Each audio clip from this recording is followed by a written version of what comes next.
You might have read about Jack the Giant Killer, but that's in England, and he is always bragging.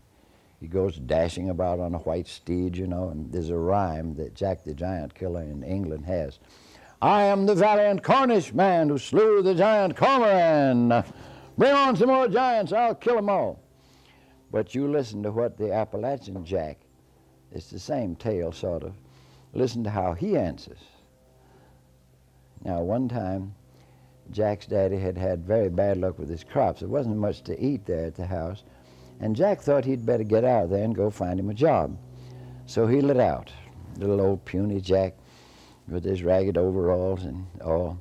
And he traveled and he traveled, and he was awfully hungry. And finally he came way up there in the mountain somewhere to a big stone house above the road. And Jack looked, and it was 12 o'clock, and he saw smoke coming out of the back side of the house, so he figured, what?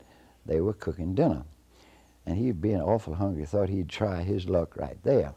So he did like you're supposed to do in many places back there. He hollered hello at the house. Hello! Looked. Hello! Finally, a great big man come out and saw a little old puny ragged Jack down there at the gate. Say, howdy, stranger, what do you have? I'm looking for a job of work. Now, if you know Jack, you know he was just as lazy as he could be. None of his nicknames was Lazy Jack. You understand? He didn't mind work. He could lie right down beside it and go sound asleep. So, Lazy Jack, there he was, bragging. He's putting on now. Well, son, I don't know as I need to hire anybody right now. Come in, sit in the restaurant if you have a mind to.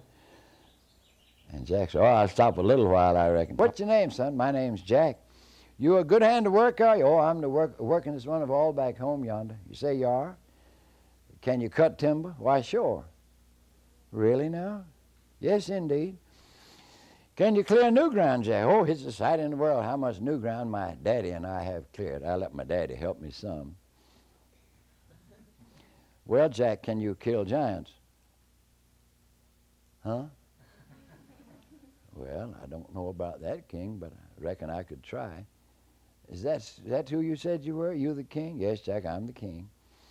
Well, don't you need to hire somebody for something else? Got a big family. Oh, me and the boys take care of everything here, except that one job. Now, I'll just tell you, there's a good new ground right there, that good plateau, that hill there, that mountain is good and flat on top, and I've tried to clear that new ground up there, and I've hired about a dozen Englishmen claimed to be giant killers. But do you know, time they went up there and hit a few licks, the giants come up there and killed them. Took them home and cooked them and eat them for supper. So before you can get anything done on clearing the new ground, you'll have to get rid of that gang of giants. How about it, Jack? Well, just what are these here giants like, King? Why, Jack, there's about two or three times the size of a natural man, and they tell me some of them giants have got more than one head. I'll just tell you right now, Jack, I never has been anywhere as close to that new ground. But that's what I hear.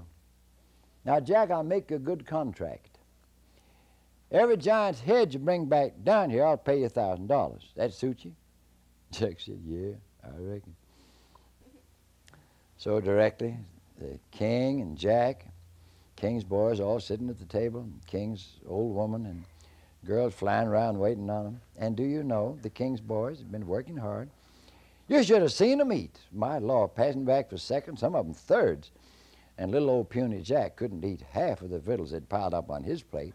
Great big tall glass of milk, he couldn't drink but half of it, and he was foundered. Well, Jack didn't like that. The king's boys out eating him. Now, he had been helping the blacksmith before he left.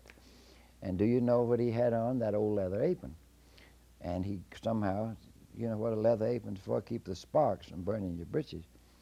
Well, Jack had on this leather apron. Somehow he doubled it up under his jacket and got it folded over here and tucked it under his belt or something or other. And he got it all ready and made a pouch right under his chin. You understand? And when he got that fixed, he'd fork him a big fork full of beans and open his mouth, but he'd shake them off down in that pouch. And he cleaned up that plate of victuals and one more plate of victuals. And the king's old woman had filled up his glass with milk 12 times, and Jack had poured 11 and a half glasses of milk down in there. It held. It didn't leak or drop somehow, the way he had it fixed. Well, finally the king's boys started leaving the table. Right there out on the porch, finishing their 12 o'clock break, and the king kept looking at his big watch and said, "Well, boys, at 1 o'clock. Well, the king's boys all left the house and went back to work in the fields. And little old lazy Jack, what did he do? Sat there, rolling him another cigarette, and the king finally had to say, "Well, now, Jack, you get anything done up at the new ground? You better get started, hadn't you?" "Yeah, I reckon." "Well, go out to the wood pile and get you that big double-bladed axe."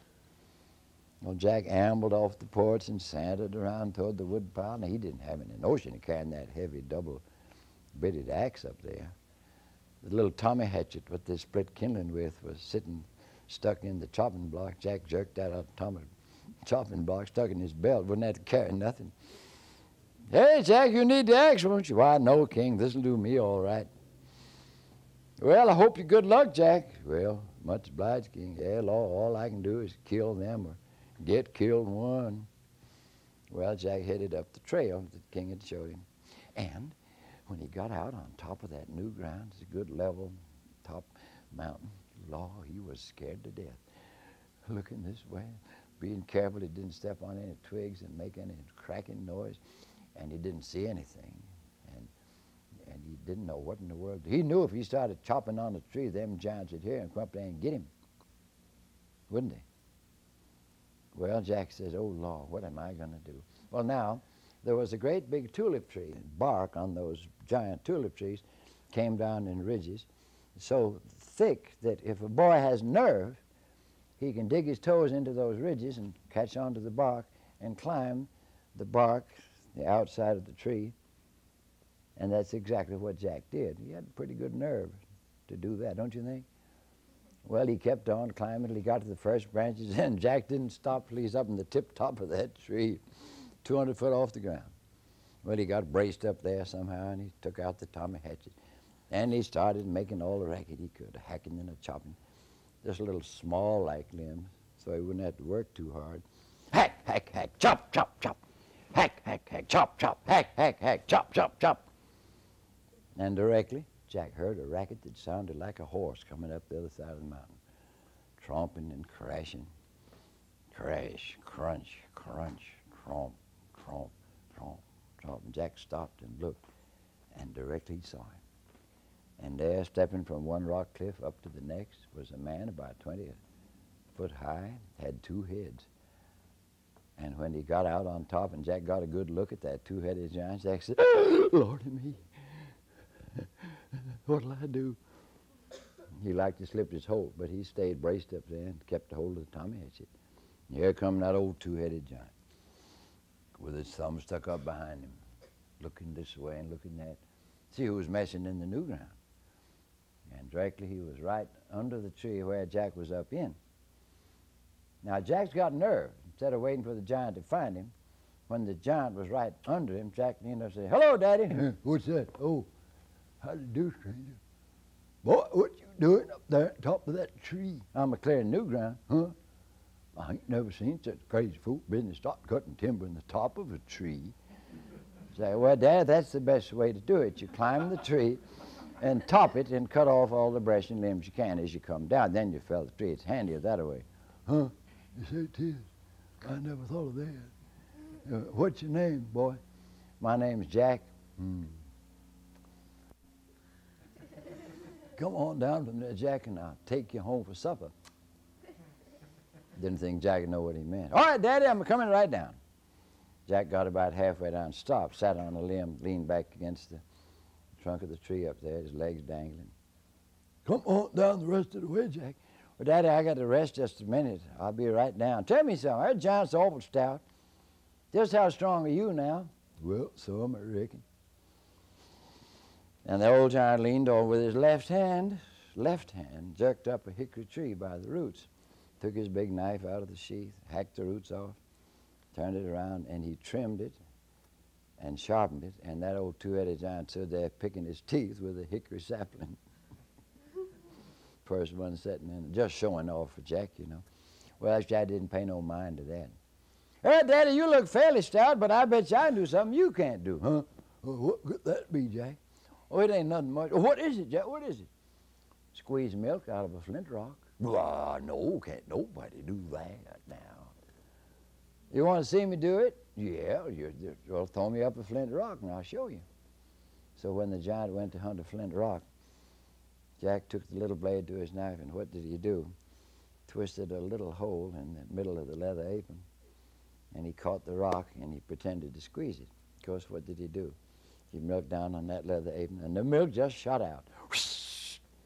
Well, like milking a cow. The old giant said, oh, well, I never know that. Do it again, Jack, do it again. Yes. Oh, do it some more, Jack, do it some more. And Jack finally twisted and turned around and squirted his milk on top of the old giant's two heads. Had him dancing around, and they said, hold on, Jack. Well, I sure never would have thought of that. Jack dropped me down that rock. Now, Jack had squeezed that rock a lot. And the old giant took it, grabbed it, and he caught it. And of course, he held it in front of his eyes, I reckon. And he squeezed and grunted and got red in the face and tried and tried. Jack let him try it a while. Then what did he holler down to him? Daddy, What? you'll have to get you a fresh rock. I must have milked that and tried. Yeah, I reckon. I'll get me a handful of fresh ones. They say he ground all those rocks till the powder flew. Well, Daddy, I can do something else you can't do. Yeah, what's that? I can cut myself wide open and sew it back up, and it won't hurt me a bit. No, you done told a whopper now. That's a big one. Can't nobody do that. Well, do you want to see me do that too? Huh? Go ahead.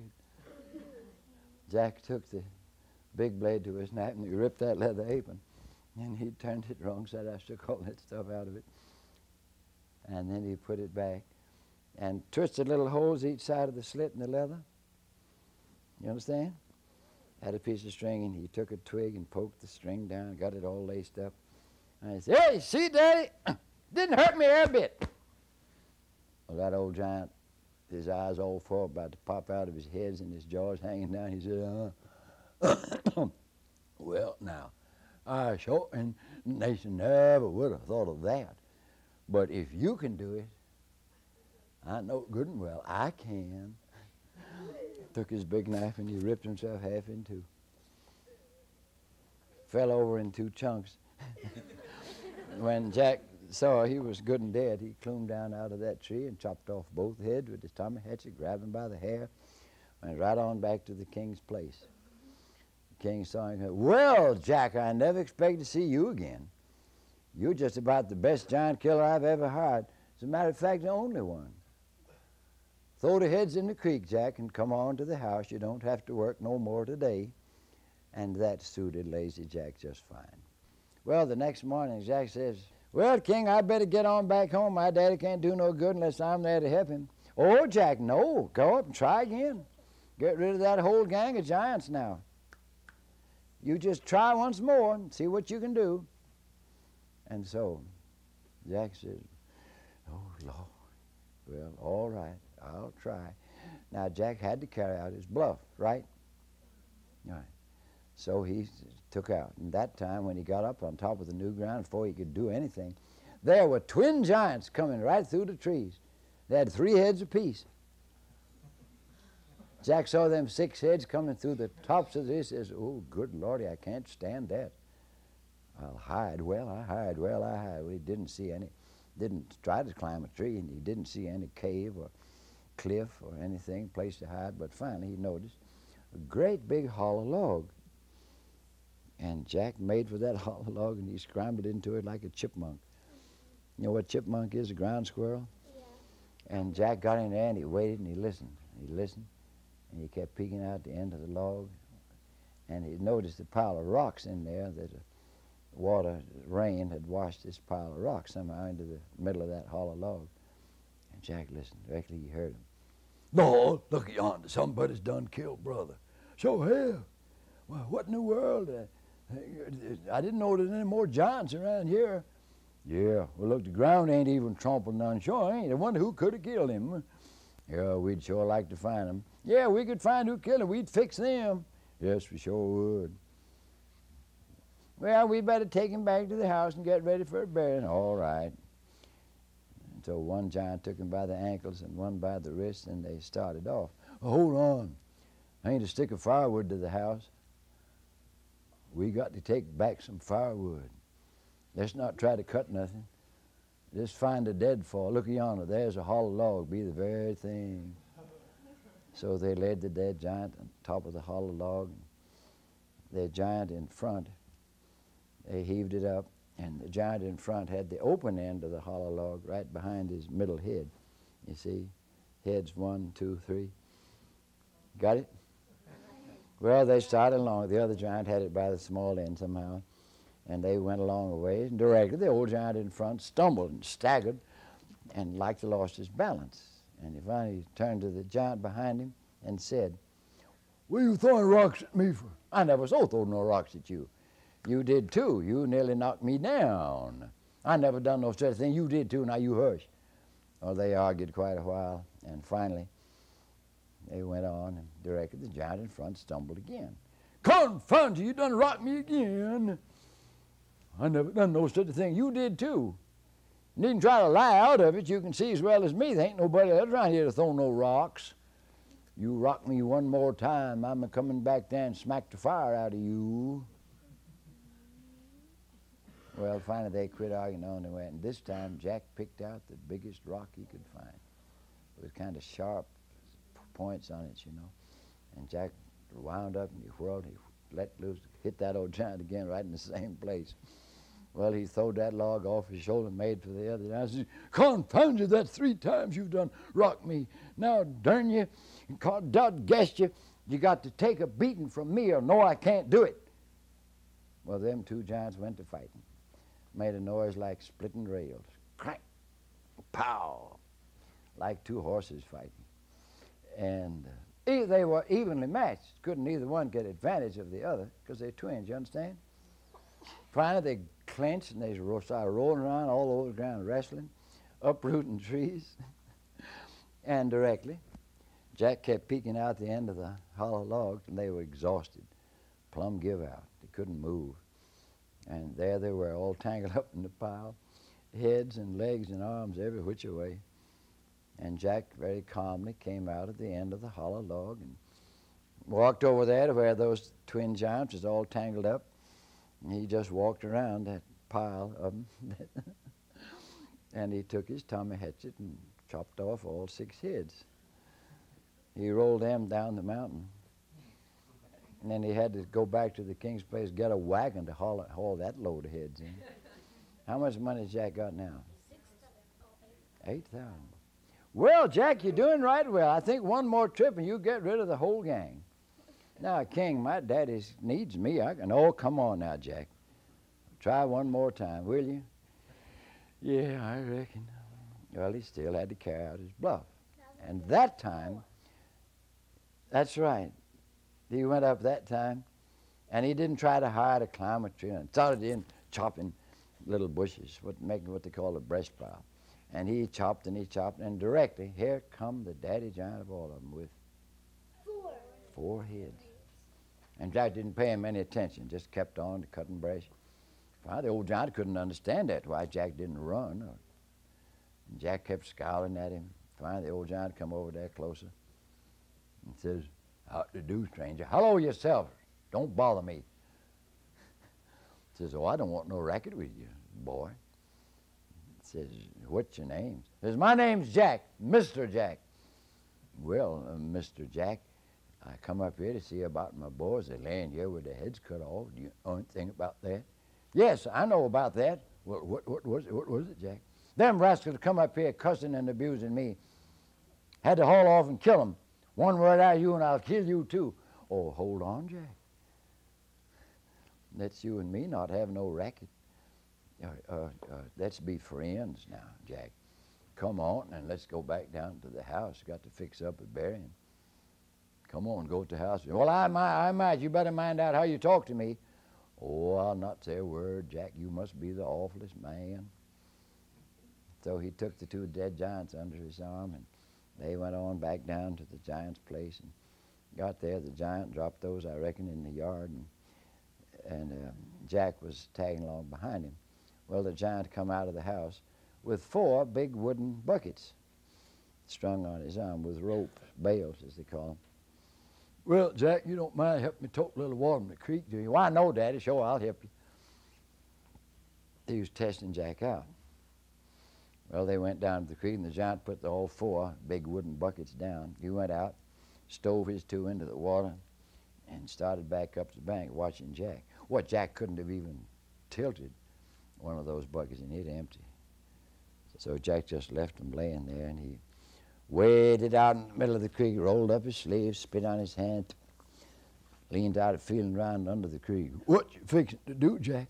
Well, Dad, just as soon as I can find a place to catch hold, I thought I'd just carry the creek back up there to the house where you can get water a lot handier. Oh, no, Jack, just fill them 2 buckets and come on. Me tote 2 little bitty buckets like them? I'd be ashamed to be seen. Well, just leave them where they're at now, Jack. Now, Jack, turn loose the creek. So they went back. Well, he's going to test him out again now. Jack, you want to play pitch crowbar? Why, sure, Daddy, I'll play pitch crowbar with you. Well, me and the boys used to play pitch crowbar. Let's go down at the bottom field and play pitch crowbar. Well, he had a great big crowbar. I don't know how long it was. And the giant took it and he pitched it way across the field. It stuck in the ground. Now, Jack, you go, see, can you pitch it back here to me? And Jack trotted across the field and he took a hold on the crowbar and put his hand on and hollered, "Hey, Uncle! Hey, Uncle!" "What you calling me, Uncle? I ain't calling you." "Hey, Uncle!" "Who you calling, Jack?" "I got an uncle over in Arizona. He's a blacksmith. Iron's scarce over there. I just thought I'd pitch this crowbar over to him to make up into horseshoes." "Hey, Uncle!" "Oh, no, Jack, don't pitch my crowbar over the mountains there." "Well, if I can't pitch it where I want, I ain't going to pitch it at all." "That's all right, Jack. Now leave it alone. Now turn loose the crowbar, Jack." So back they went. "Well, Jack, let's play one more game. How are you on rope pull?" "Oh, I'm pretty good at rope pull, Daddy." "Well, let's go down to the creek and play rope pull. You got a good long rope there?" "Oh, yeah, it's an awful long one, Jack." "All right." So they went down to the creek, and the giant gave Jack one end of the rope. "Said, you go down the creek there now and see can you outpull me." "No, Dad, not the way I play. When I play rope pull, I've got to go in the woods. Now you see can you pull me out of the woods."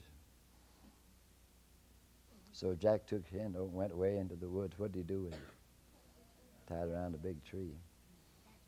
"All right, Daddy, pull." The old giant gave one jerk. Nothing happened.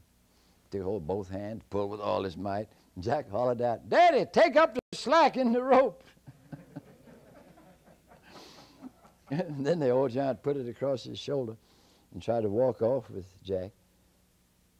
And it uprooted the tree, tore up the tree by the roots, and the old giant went head foremost into the creek. And Jack, of course, untied his rope. Here come Jack with the end of the rope. "Well, Daddy, that last pull of yours is pretty good, but looks like I had to leverage on you." "Well, Jack, I'd better leave the country. I declare I don't know what to do. I guess I'd better just give up and get out of this part of the country. Jack, can you help me get away from here?" "Yeah, I might, Daddy, but it's too late." "What do you mean, Jack? It's too late." "I heard the king talking. He got an army of 5,000 men coming down here to kill you tonight." "Oh, Jack, 5,000. I can't carry that many before me." "Jack, hide me. Let's go to the house quick, Daddy. Jump in that quilt chest there. There's a great, huge quilt chest with a lid, you know." Jack reached in, and he and the giant pulled out a couple of quilts. "Now get down in there, Daddy, quick." The old giant scrounged down into the quilt chest, and Jack pulled the lid down and snapped it shut, fastened it. "Daddy, I'll try to hold them off." And Jack waited, and then he looked out the window and said, "Oh, Lord, looks like more than 5,000 men coming yonder." Then Jack slipped out the door, and he went out to the front gate and slammed the big front gate several times, like a lot of men coming in. You understand? And then he come to the house, and he got coming out, and he slammed the front door several times. And then he started throwing dishes around, knocking over furniture. And Jack kept hollering out, "You men get out of here. Don't want to have to hurt none of you. I done tell old John's left." He'd go and beat on the top of that chest and say, "He ain't in there now. I know he ain't in there. Now you men get out of here before I have to kill some of you." And finally Jack made less and less noise and went out and slammed the front gate some more. And, "You fellas go on back to the king now and tell him that that old giant's done left the country." Then he went back and let that giant out of the chest, and he said, "Oh, Lord, Jack, I sure am much obliged to you for not telling them men where I was at."